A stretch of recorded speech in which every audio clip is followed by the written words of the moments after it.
आकाशवाणी लखनऊ से प्रस्तुत हैं प्रादेशिक समाचार।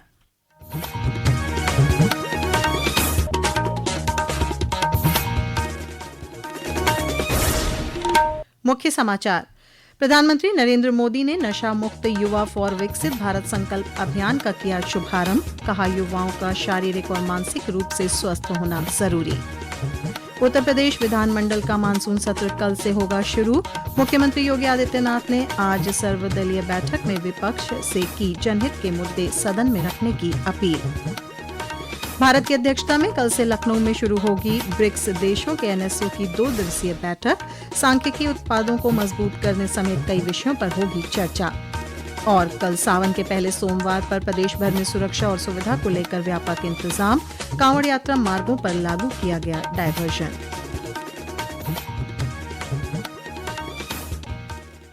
नमस्कार, प्रदेश के समाचारों के साथ मैं श्वेता उपाध्याय और अब समाचार विस्तार से।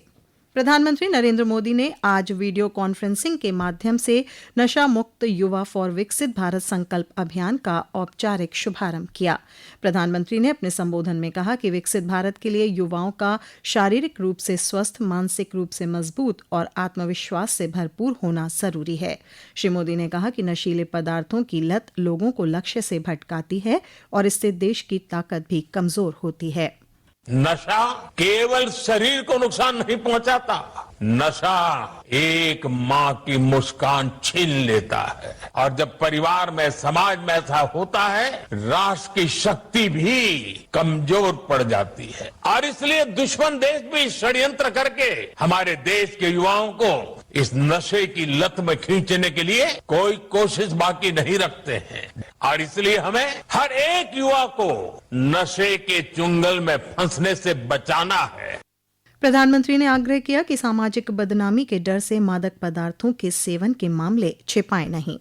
हमें हमेशा इस बात का ध्यान रखना है, घर का कोई बच्चा अगर नशे का शिकार बन गया है तो इसे सामाजिक प्रतिष्ठा की आड़ में छिपाए नहीं। जो एक्सपर्ट हैं उनका सहयोग लें। इस राष्ट्रीय कार्यक्रम में प्रदेश की राज्यपाल आनंदीबेन पटेल लखनऊ स्थित किंग जॉर्ज चिकित्सा विश्वविद्यालय से वर्चुअल माध्यम से शामिल हुईं। इस अवसर पर राज्यपाल ने कहा कि प्रत्येक युवा समाज में सकारात्मक परिवर्तन का वाहक बन सकता है और जन जागरूकता के माध्यम से नशामुक्त भारत के संकल्प को जन आंदोलन का स्वरूप दिया जा सकता है। राजधानी लखनऊ के गुलजार उपवन में राजयोग प्रशिक्षण केंद्र ब्रह्म कुमारीज द्वारा आयोजित कार्यक्रम में प्रदेश के जल शक्ति मंत्री स्वतंत्र देव सिंह ने भाग लिया। इस दौरान श्री सिंह ने कहा, यह अभियान जनभागीदारी के माध्यम से युवा शक्ति को सकारात्मक दिशा देने का प्रयास है। सरकार कानून बना सकती, संसाधन उपलब्ध करा सकती, लेकिन चरित्र निर्माण केवल कानून से नहीं होता, संस्कारों से होता है। और जब संस्कारों की बात आती है तो ब्रह्म कुमारी जी का योगदान संस्कार का अत्यंत महत्वपूर्ण होता है। ब्रह्म कुमारी ने दशकों से बिना किसी भेदभाव के समाज में शांति, आत्मजागृति, नैतिक मूल्य और आध्यात्मिक चेतना का दीप जलाया है। देश भर के लगभग 10,000 से अधिक स्थानों पर एक साथ कार्यक्रम आयोजित किए गए, जिसमें माय भारत स्वयंसेवक, एनएसएस के वॉलंटियर्स, युवा क्लब, शिक्षण संस्थाएं, गैर सरकारी संगठन और 125 से अधिक आध्यात्मिक संगठन शामिल हुए। राज्य विधानमंडल का मानसून सत्र कल से शुरू हो रहा है। सत्र के दौरान मंगलवार को प्रदेश सरकार अनुपूरक बजट पेश करेगी। विधानसभा अध्यक्ष सतीश महाना की अध्यक्षता में आज विधान भवन में आयोजित सर्वदलीय बैठक को संबोधित करते हुए मुख्यमंत्री योगी आदित्यनाथ ने सत्ता पक्ष व विपक्षी दलों के प्रतिनिधियों से जनहित से जुड़े हर मुद्दे को सदन में रखने, स्वस्थ चर्चा कर विकास को और गति प्रदान करने में सरकार का सहयोग करने की अपील की। विधानसभा अध्यक्ष सतीश महाना ने भी सदन के सुचारू संचालन के लिए सभी सदस्यों का सहयोग मांगा। संसदीय कार्य मंत्री सुरेश खन्ना ने कहा कि राज्य सरकार सबके सहयोग से सदन को सुचारू रूप से चलाने के लिए प्रतिबद्ध है। हम तो सभी लोगों से हमने सहयोग मांगा है। जो बिजनेस होता है जिस हिसाब से, उसी हिसाब से सत्र आहूत किया जाता। बिजनेस थोड़ा बिजनेस है। 4 दिन का सत्र है। कल विधानसभा में तो निधन का निर्देश होगा और उसके बाद 3 दिन पूरी तरीके से जो परंपरागत तरीके से कार्रवाई है वो संपादित। बैठक में निषाद पार्टी, सुहेलदेव भारतीय समाज पार्टी, कांग्रेस, जनसत्ता दल, लोकतांत्रिक पार्टी, अपना दल एस, राष्ट्रीय लोकदल के नेताओं ने भाग लिया। ब्रिक्स देशों के एनएसओ प्रमुखों की बैठक कल और 4 अगस्त को लखनऊ में आयोजित होगी। इसमें ब्राजील, रूस, चीन, ईरान और संयुक्त अरब अमीरात सहित 11 ब्रिक्स सदस्य देशों के प्रतिनिधि शामिल होंगे। एक रिपोर्ट। ब्रिक्स देशों के राष्ट्रीय सांख्यिकी कार्यालयों एनएसओ के प्रमुखों की बैठक कल और 4 अगस्त को भारत की अध्यक्षता में लखनऊ में आयोजित होगी। इस बैठक में ब्राजील, रूस, भारत, चीन, दक्षिणी अफ्रीका, मिस्र, इथियोपिया, इंडोनेशिया, ईरान, सऊदी अरब और संयुक्त अरब अमीरात जैसे ब्रिक्स सदस्य देशों के प्रतिनिधियों के शामिल होने की संभावना है। इस वर्ष भारत की ब्रिक्स अध्यक्षता का विषय सुदृढ़शीलता, नवाचार, सहयोग और स्थिरता के लिए निर्माण है। वहीं सांख्यिकी ट्रैक का विषय परिवर्तन के प्रेरक के रूप में गुणवत्तापूर्ण सांख्यिकी रखा गया है। इसका उद्देश्य बेहतर गुणवत्ता वाले आंकड़ों, नवाचार, प्रभावी डेटा प्रसार और जन केंद्रित सांख्यिकीय व्यवस्था को बढ़ावा देना है, ताकि साक्ष्य आधारित, समावेशी और टिकाऊ विकास को मजबूती मिल सके। बैठक में सांख्यिकी उत्पादों को मजबूत करने, राष्ट्रीय सांख्यिकी प्रणालियों में सुधार, डेटा की पहुंच बढ़ाने और आर्थिक व क्षेत्रीय सांख्यिकी को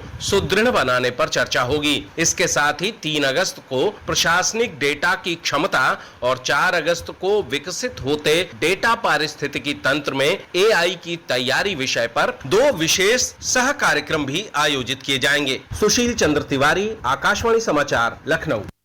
ये समाचार आप आकाशवाणी लखनऊ से सुन रहे हैं। ताज़ा समाचार जानने के लिए आप हमारी वेबसाइट newsonair.gov.in पर लॉगिन कर सकते हैं। इसके साथ ही आप प्रादेशिक समाचारों का ये बुलेटिन हमारे YouTube channel news on AIR Lucknow पर भी सुन सकते हैं। राज्य के पर्यटन और संस्कृति मंत्री जयवीर सिंह ने आज लखनऊ के 1090 चौराहे से the riding chapters visit my state के पहले संस्करण का शुभारंभ कर 65 बाइक राइडर्स के दल को बांदा जिले के कालिंजर किले के लिए हरी झंडी दिखाकर रवाना किया।